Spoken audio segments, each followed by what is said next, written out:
Brigade صاحب پھر عجیب لگتا ہے، میں دوبارہ آپ سے پھر سیاست پہ ظاہر پوچھوں گا اور آپ ایڈوائس دیں گے، اور پتہ نہیں ہمارے کو اہل سیاست دوست کو برا بھی لگے کہ بریگیڈیئر صاحب ہمیں بتا رہے ہیں کہ سیاست کیسے ہونی چاہیے۔ ویسے تو ہمارے ہاں رواج ہے کہ ہم فوج کو بتاتے ہیں کہ فوج کیسے چلنی چاہیے، اور فوج ہمیں بتاتی ہے کہ سیاست کیسے چلنی چاہیے۔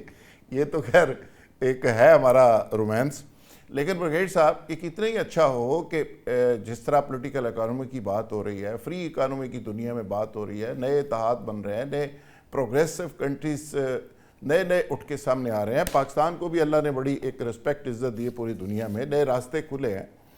ایسی اپرچونٹی کو ہم استعمال کر کے ہاؤس ان آرڈر کر کے ہم بہت آگے نکلتے، اور جینون جو ایشوز ہیں، ٹیکسٹائل ہے، انڈسٹری ہے، ریل اسٹیٹ ہے، اور آپ کی آبادی کا ایشو ہے، آپ کا کلائمیٹ چینج ہے، باقی چیزیں ہیں جو جینون ایشوز ہیں جس پہ پوری دنیا سر جوڑ کے بیٹھی ہوئی ہے، ہم اس پہ بیٹھنے کی بجائے ہم کن چیزوں میں الجھے ہوئے ہیں کہ آنکھ کا آپریشن ہوا ہے نہیں ہوا۔ اب پچھلے 2 مہینے سے سارا میڈیا اور ساری قوم اور ساری گورنمنٹ اور ساری مشینری اس پہ لگی ہوئی ہے، تو یہ ہم کن چیزوں میں پڑ گئے ہیں؟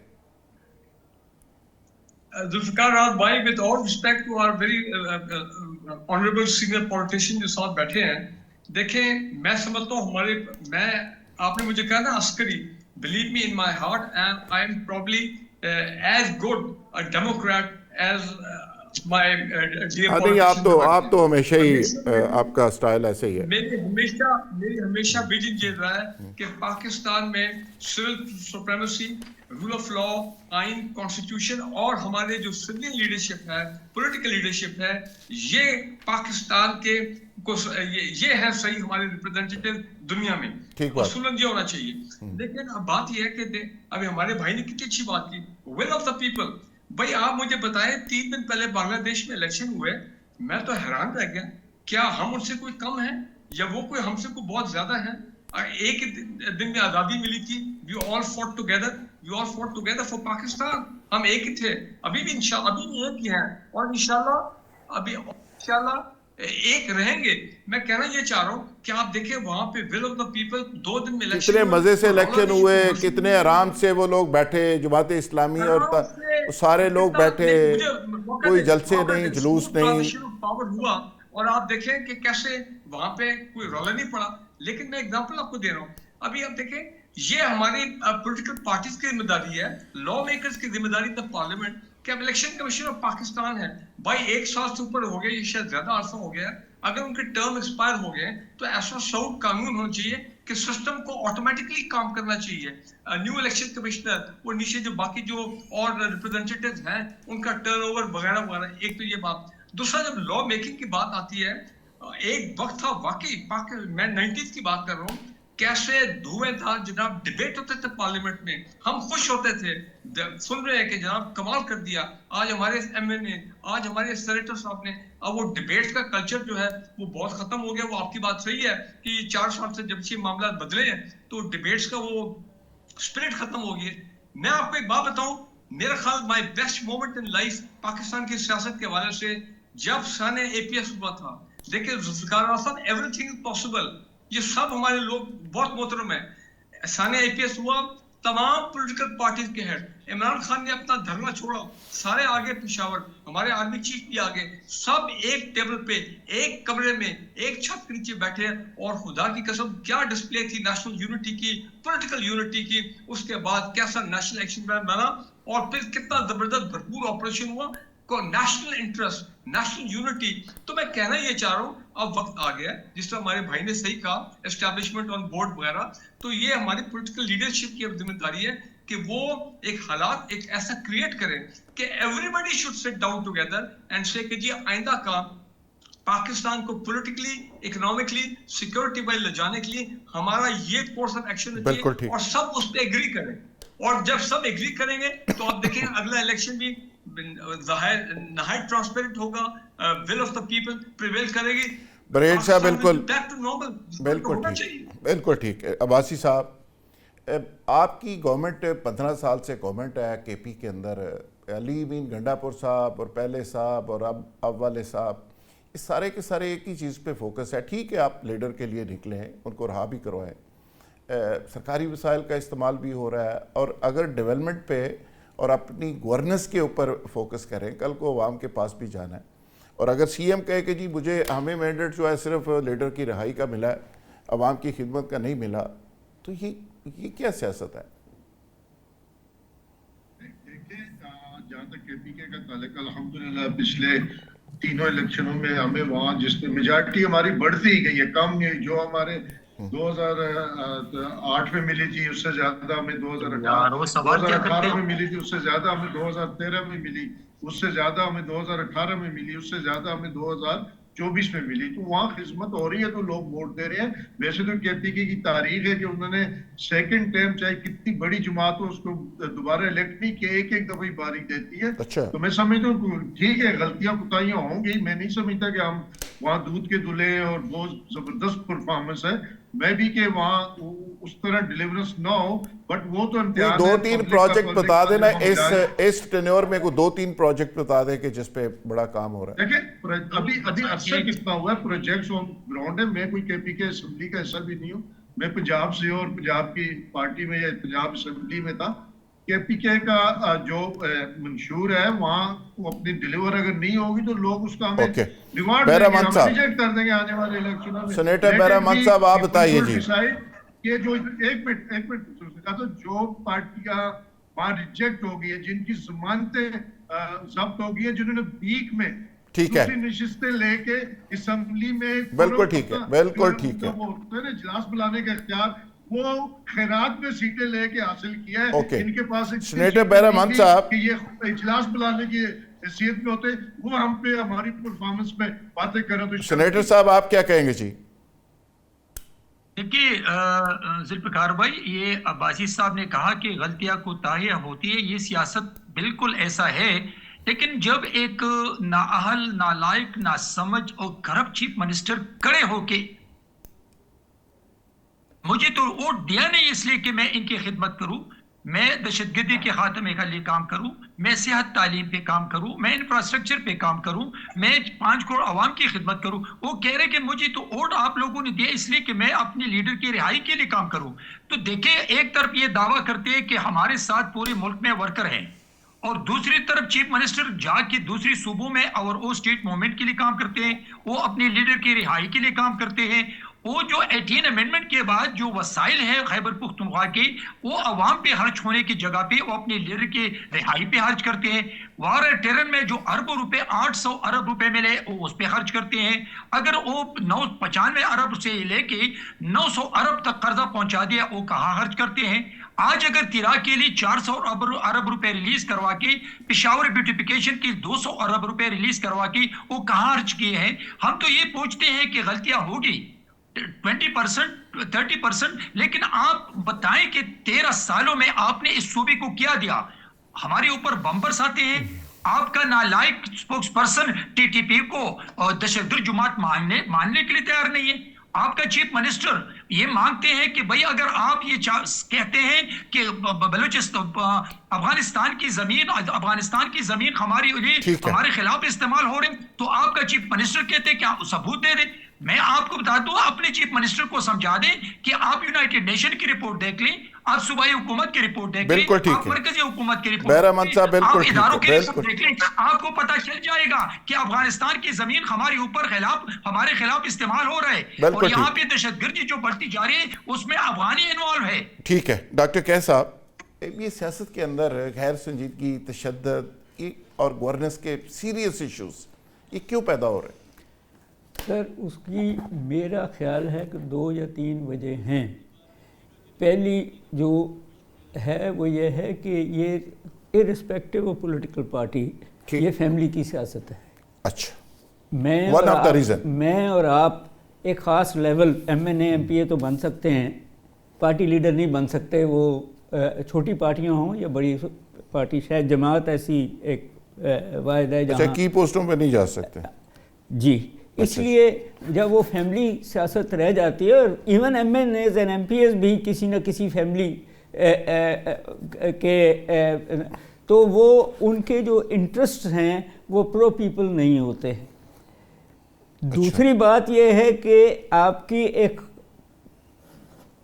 61% جو الٹریٹ وہ ہے پاپولیشن، اور جو لٹریٹ ہیں وہ بھی پولیٹیکل سائنس اور اکانومی اور اس کے اسکلڈ پرسن نہیں ہے. 2.5 کروڑ 3 کروڑ لوگ ویسے اسکولوں سے باہر ہیں. اور پریس جو ہے، میڈیا جو ہے، وہ جب کسی کی تعریف کر دے یا کسی کی، تو ہم اسی طرف لگ جاتے ہیں ان دیٹ کانٹیکسٹ. میں نے لیفٹ کی پارٹیوں میں بھی یہ دیکھا ہے. اور تیسرا یہ ہے کہ جو میں پہلے بات کر چکا ہوں اور ذوالفقار نے بھی بات کی ہے کہ جب تک آپ اکانومی کو اسٹرانگ نہیں کریں گے، آپ کی، میں ہمیشہ سے سمجھتا ہوں کہ اکانومی سبسیوینٹ نہیں ہے پالیٹکس پہ، پالیٹکس سبسیوینٹ ہے اکانومی پہ. انڈسٹریلائزیشن ہوگی، امپلائمنٹ جنریشن ہوگی. تو اب آپ دیکھیں ہمارا ایک اور بھی اس ملک میں ہے کہ مختلف ایم این ایز اور ایم پی ایز اپنے اپنے علاقے میں اسکول نہیں کھولنے دیتے ہیں. کبھی تھا، اب تو میرا خیال ہے ابھی تو اور ایشو آئے ہیں کہ ابھی تو نہیں سر، ٹیچر ہی نہیں اسکول چلانا چاہتے اب تو. بٹ دا پوائنٹ از کہ وہ جو انٹرنیشنل اخبار اب بند ہو رہے ہیں، وہ جو ڈبیٹ تھی جس کو ہم آئیڈیالوجی کی ڈبیٹ تھی، وہ ختم ہو چکی ہے. یہ سارے عوامل ہیں جو ایک دفعہ پھر سے شروع کرنے والے ہیں. ٹھیک بات ہے ڈاکٹر صاحب. ناظرین، ڈاکٹر صاحب کا ایک انڈیپینڈنٹ ویو ہے، آپ اس سے اتفاق بھی کر سکتے ہیں، اختلاف بھی کر سکتے ہیں. تمام مہمانوں کا بہت شکریہ. کل انشاءاللہ نئے پروگرام اور نئے مہمانوں کے ساتھ دوبارہ حاضر ہوں گے. بہت شکریہ.